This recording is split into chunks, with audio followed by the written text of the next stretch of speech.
በስመ ስላሴ በስመ አብ ወወልድ ወመንፈስ ቅዱስ አሃዱ አምላክ አሜን። ሰላም እግዚአብሔር አምላክ መስኩላትኩም ይኹን። ስድራ እግዚአብሔር አምላክ ከመይ ውዒልኩም? ኣነ እግዚአብሔር ይመስገን። ክብሪ ይስፋሕ መድሃኒ ዓለም ኣቦይ። ከምቲ ኣነ ጽቡቕ ዝውዓልኩ ድማ ጽቡቕ ውዕልኩም ክትኮኑ ናይ ኩሉ ግዜ ተስፋይን ትምኒተይን እዩ። ኣሜን። ስንክሳር ዘወርሃ 4 ጳጉሜን ስንክሳር ድሰምዕ ዘንብብ ፍቅሪ ጎይታ ኣብ ልቡ ይዕንብብ ሓለዋን ጸሎትን ተራዳእነትን ናይ ቅዱሳን ድማ ይረክብ። ዝክረ ጻድቅ ለዓለም የሉ ዝክረ ናይ ጻድቅ ንዓለም ይዝነብር። ካብ ኩሉ ክፉእ ዘበለ ክትድሕኑ ንቅዱሳን ተማሕፀኑ ኣሜን። 4 ጳጉሜን በስመ አብ ወወልድ ወመንፈስ ቅዱስ አሃዱ አምላክ አሜን። ወላዲተ አምላክ መብርሃን አደይ ልሳን አንደበት ክንኒ እንኳዕና ብዓመታዊ በዓል ዕረፍቶም ናይ ኣባ ባይሞንን ቅዱስ ሊባሪዮስን ሊቅን ብሰላም ኣብፅሐና አሜን። ኣባ ባይሞን ኣባ ጴሜን እዞም ቅዱስ ኣቦ ናይ 4ይ ክፍለ ዘመን ናይ ቤተ ክርስቲያንና ፍረ ክኾኑ ከለው ተሰሚዖም ብዘይጸገቡ መንፈሳውያን ቃላቶምን ምስክራቶምን ናይ ቅድስና ህይወቶምን ይፍለጡ። ጥንተ ነገረኸ ከመዩ እንተበልና ኣብዚ ዝተጠቕሰ ዘመን ኣብ ምድረ ግብፂ ትነብር ሓንቲ ቅንዕቲ ሰበይቲ ነበረት። ብፍቓድ ኣምላኽ ተመርዕያ ከዓ 7 ኣወዳት ወለደት። እንተኾነ 7ኦም ውልዳ ብዕድመ ገና ንኣሽቱ ከለው ኣቦ ብምማቱ እዛ ኣደ ኣብ ፈተና ኣተወት። ነገር ግን ብርትዕቲ ሰበይቲ ስለ ዝነበረት እሞ ረሃፃ ኣንጠብጢባ ጽዒራ ኣዕበየቶም። ብስጋ ምዕባይሲ ኣይድነቕን፣ ምክንያቱ ኩለን ኣዴታትና ነዚ ይገብሮ እየን። ናይዛ ሰበይቲ ዝገርም ግን ንኩሎም ደቃ ንጹሃን ብሩኻት ናይ ክርስቶስ መፍቀርቲ ናይ ቤተ ክርስቲያን ተቆርቆርቲ ከም ዝኾኑ ጌራ ምዕባያ እዩ። እቶም 7 ኣሕዋት ከዓ ዮሃንስ፣ ያዕቆብ፣ ዮሴፍ፣ ኢዮብ፣ አብርሃም፣ ላስሊዮስ፣ ባይሞን ወይካ ጳሜን ይበሃሉ። ናይዚኦም በኹሪ ዮሃንስ ክኸውን ከሎ ባይሞን ድማ ሕሳስ ልደ እዩ። 7ኦም ኣጓብዝ ኣብ ዝኾኑሉ ግዜ መዓንጣኦም ተዓጢቖም ንወላዲቶም የገልግሉ ንፈጣሪኦም እውን ይግዝኡ ነበሩ። ዝረኣዮም ኩሉ ዓይኒ ኣባይኩም ይደፈን ዝብሎም ብሩኻት ኮኑ። ሓደ መዓልቲ ግን እግዚአብሔር መንፈስ ቅዱስ ኣብ ልቢ 7ኦም ኣሕዋት ሓደ ቅኑዕ ሓሳብ ኣምፅአ እሞ ኩሎም ከም ሓደ ልቢ ማእካሪ ከም ሓደ ቃል ተናጋሪ ንምናኔ ወሰኑ። ነዚ ዓለምን ህውከትን ክገድፉ መረፁ እሞ ናብ በረኻ ክኸዱ ተሰማምዑ። እንተኾነ ዋላ እኳ ወላዲቶም መንፈሳዊት ትንበርንበር ማንም ኣዶ ንኩሎም ደቃ ብሓደ ክትስእኖም ስለ ዘይትደሊ ካብ ሓሳቦም መታን ከይተትርፎም ኣይነገርዋን። እኳ ደኣ እንሳቶም ምስ ከዱ ንኸይትሽገር ዝሕግዛ መንገዲ ኣጣጢሖምላ ተሰወሩ። በዚ ከዓ 7 ደቃ ብሓደ ግዜ ዝሰኣነት ኣደ ጥራይ ዘይኮነትስ ኩሎም ዓዲ ሓዘኑ። ተደለዩ ግን ርእየዮም ዝብል ሰብ ኣይተረኽበን። 7ኦም ቅዱሳን ካብ ቤቶም ምስ ወፁ ናብ ገዳም ከይዶም ሓንቲ በዓቲ ተዋሃቡ እሞ ኩሎም ብሓንሳብ ይጽልዩ፣ ይሰርሑ፣ ይምገቡ፣ ይውዕሉን ይድቅሱን ነበሩ። ብኣገልግሎቶም ኮነ ብፍቕሮም ከዓ ንኣበው ደስ ኣበሉ። ኣበው እምኩሉ የዓቢ ተፈቅሮ ንሓድሕድካ ምፍቃር ካብ ኩሉ የዓቢ ከም ዝብሉ ድሕሪ ናይ ዓመታት ተጋድሎ ግን ተጋድሎኦም ካብ ገዳም ሓሊፉ ኣብ ከተማታት ተሰምዐ እሞ ነዚ ዝሰምዐት ወላዲቶም ደቃ ምዃኖም ፈለጠት እሞ ፈጢና ናብ ገዳም ገስገሰት። ደቀይ ክርእየኩም ዶ ኢላ ከዓ መልእኽቲ ለኣኸትሎም እሞ ንሳቶም ግን 7ኦም ገጽ ሰበይቲ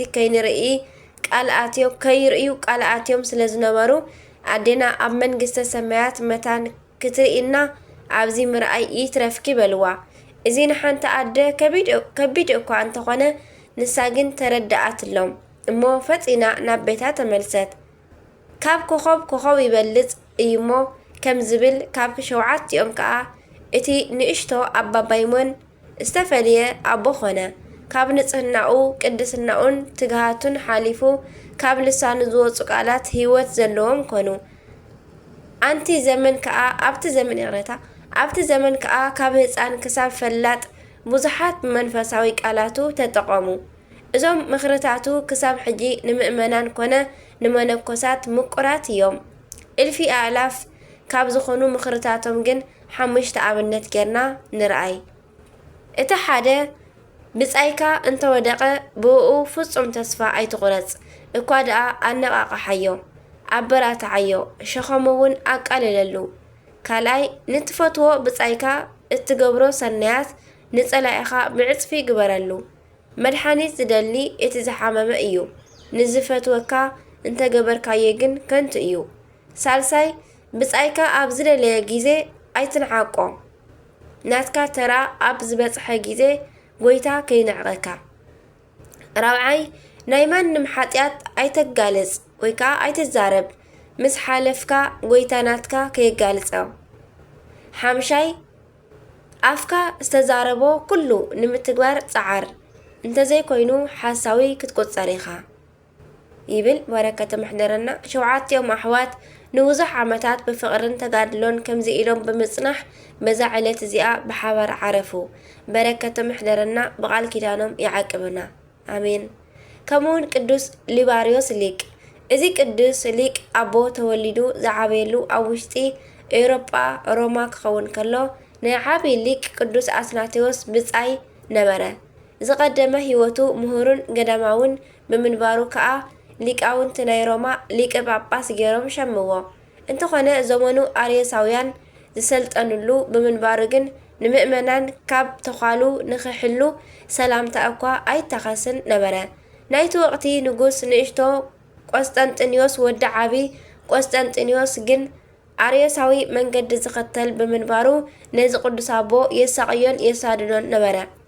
በዚ ከዓ ንብዙሕ ዓመታት ምስ መናፍቃንን ሓገዝቶም ነገስታትን ንስለ ሃይማኖቱ ተዋጊኡ በዚ ዕለት ዓረፈ።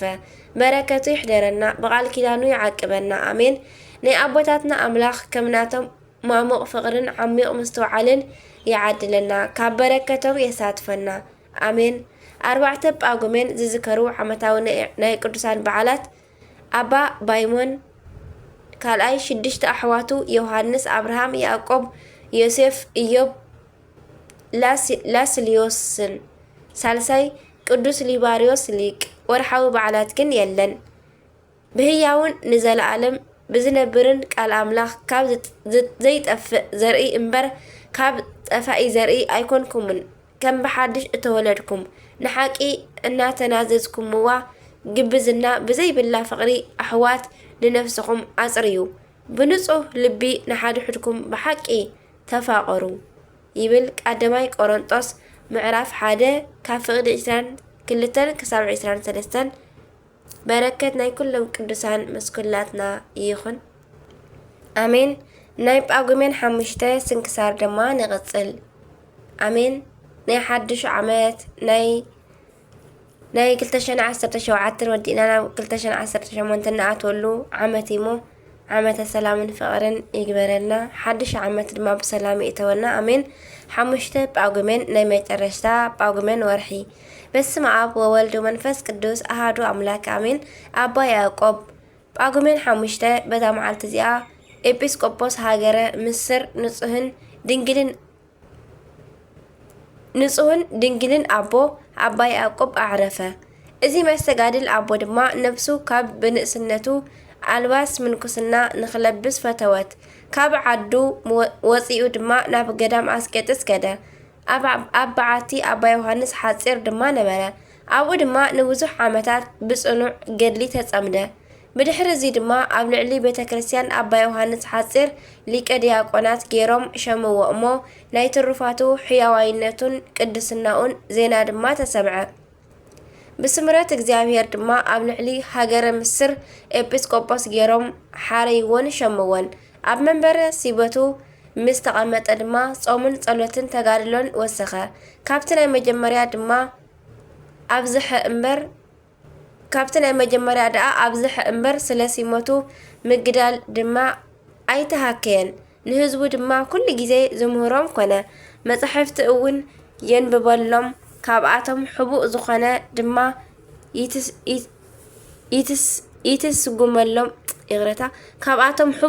ድማ ይትርጉመሎም ኣብ ዝነበረ ኣብ ገቢረ ኃጢአት ንዝነብሩ ድማ ይግስጾም ነበረ። ብንስሓ እንተዘይተመሊሶም ድማ ካብ ምስጢረ ቅድሳት የርሕቆም ሰናይ ገድሉ ፈጺሙ ድማ ንእሽተን ሕማም ሓመመ እሞ ንመጓስኡ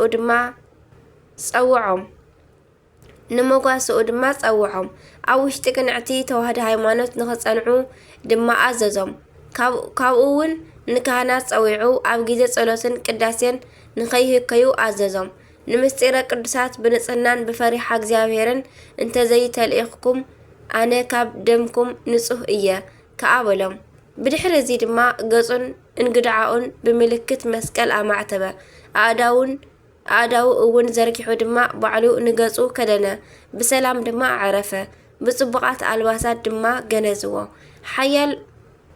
ሓያል ብኽያት እውን በኸይሉ ብኽብሪ ምስጋናን ብውዳሴን ድማ ቀበርዎ ንእግዚአብሔር ኣምላኽና ምስጋና ይኹኑ ንዓና እውን ብጸሎት እዚ ኣቦ ይምሓረና በረከቱ ምሳና ተሃሉ ንዘለዓለም ዓለም ኣሜን። ከምኡውን ቅዱስ ኣሞጽ ነቢይ ከምኡውን በዛ መዓልቲ እዚኣ ካብ 12 ደቂቀ ነቢያት ኣሞጽ ነቢይ ኣዕረፈ። እዚ ጻድቅ እዚ ድማ ኣብ ዘመነ ነገስታት እስራኤል ኢዮአስን ኦዞያን ትንቢት ተናገረ። ንሱ ድማ ንደቂ እስራኤል ነገስታት እስራኤልን ይሁዳን ይግስጾም ነበረ። ቅዱስ ኣሞጽ 9 ምዕራፋት ብዘለዎ መጽሓፍ ትንቢት ስለ ነገረ ድሕነት ብዙሕ ትንቢታት ተዛሪቡ እዩ። እዚ ቅዱስ ነቢይ ንወገናቱ ኣብዚሑ ይግስጾም ስለ ዝነበረ ተቆጢዖም በዛ መዓልቲ እዚኣ ቀተልዎ።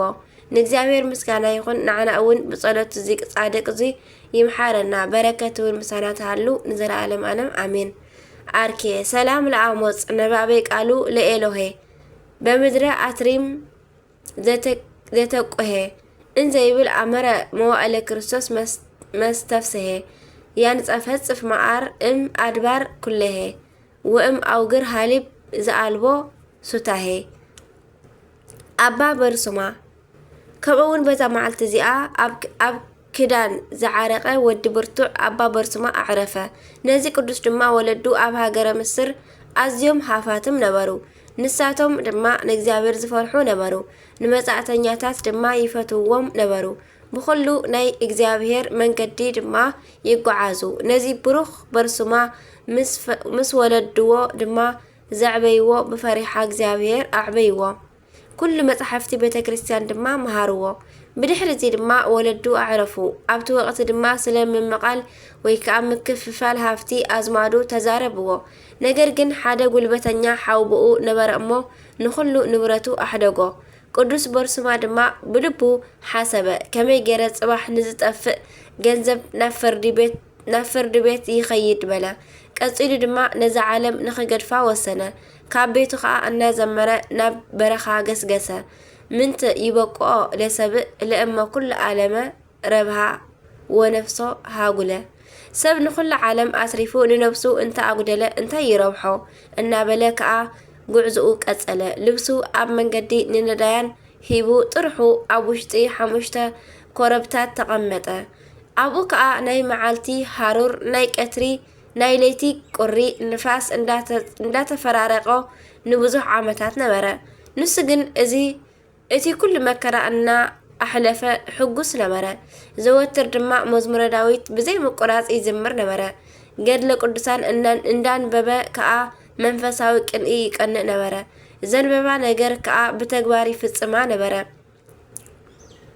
እዚ ቅዱስ ዕርቃኑ ምዃኑ ንኸይከፍኦ ኩሉ ግዜ ንነብሱ ኦ በርሱማ ኣብ ቅድሚ እቲ ሓቀኛ ዳኛ ጥራሕካ ምቋምካ ኣይተርፈካን እዩ ሞ ናይ ሎሚ ጊዜያዊ ዕርቃን ተዓገስ እንዳበለ ይግስጽ ነበረ። ንሱ ንጸሎት ምስ ቆመ ዝቕመጥ ድሕሪ መዓልታት ነበረ። ብዘይካ ዕለተ ሰንበት ድማ እኽሊ ኣይቀመስን ነበረ። በረከቱ ይሕደረና። ኣብ ሰሙን ሓንቲ ግዜ ማለት እዩ፣ ኣብ ሰንበት ማለት እዩ። ምግቡ ድማ ዝሻገተ እንጀራን ዝዓሰው ማለት እዩ እንጀራን ሃሂሉ ዝሓደረ ማይን ነበረ። ብኸምዚ ዝበለ ተጋድሎ እንከሎ ውዳሴ ከንቱ ስለ ዝበዝሖ ሃዲሙ ናብ ሃገረ ምስር ከይዱ ኣብ ውሽጢ ቤተ ክርስቲያን ናይ ቅዱስ መርቆሪዎስ ሓደረ። ኣብኡ ድማ ከምቲ ልሙድ ን30 ዓመታት ተጋደለ። ኣብቲ ቦታ ጉድጓድ ማይ ነበረ እሞ ኩሉ ግዜ ለይቲ ናብ ውሽጢ ሰጢሙ ይጽሊ ነበረ። ከም ስሕለት ንዝቆራርጽ ኣሳሒታ ድማ ይዕገስ ነበረ። ኣብቲ ኣከባቢ ብዙሕ ሰብን እንስሳታትን ዝወድእ ሓደ ገበል ነበረ እሞ በቲ ኣከባቢ ሰብ ኣይሓልፍን ነበረ።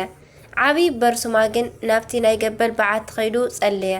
ኦጎይታይ ብስምካ ንዝኣምኑ ዝሃብካዮም ስልጣን ኣይትኽልኣኒ ኢሉ ኣብ ልዕሊ ኣንበሳን ተመንን ክትከይድ ሽደን ኣንበሳን ገበልን ክትረግጽ ኢኻ ዝብል መዝሙር ዘመረ። ነቲ ገበል ድማ ንዓውፃ ኢሉ ኣዘዞ። ብቕጽበት ወፀ እሞ ወፂኡ ሰገደሉ።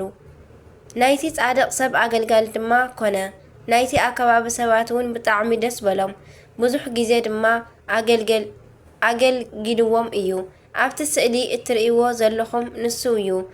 ዓብይ ኣባ በርሱማ ዝዓርፈሉ መዓልቲ ምስ በጽሐ ድማ ንደቂ መዝሙሩ ክሳብ ናይ ዓለም ፍጻሜ ወዲ ብርቱዕ ወዲ እግዚኣብሔር ኢሉ ንዝጽዋዓኒ ብረድኤት ክመጾ እየ ኢሉ ንመልሓሱ ብላማ ቆሪጹ ደርበይ ኣሞ ብዓውታ ዘመረ።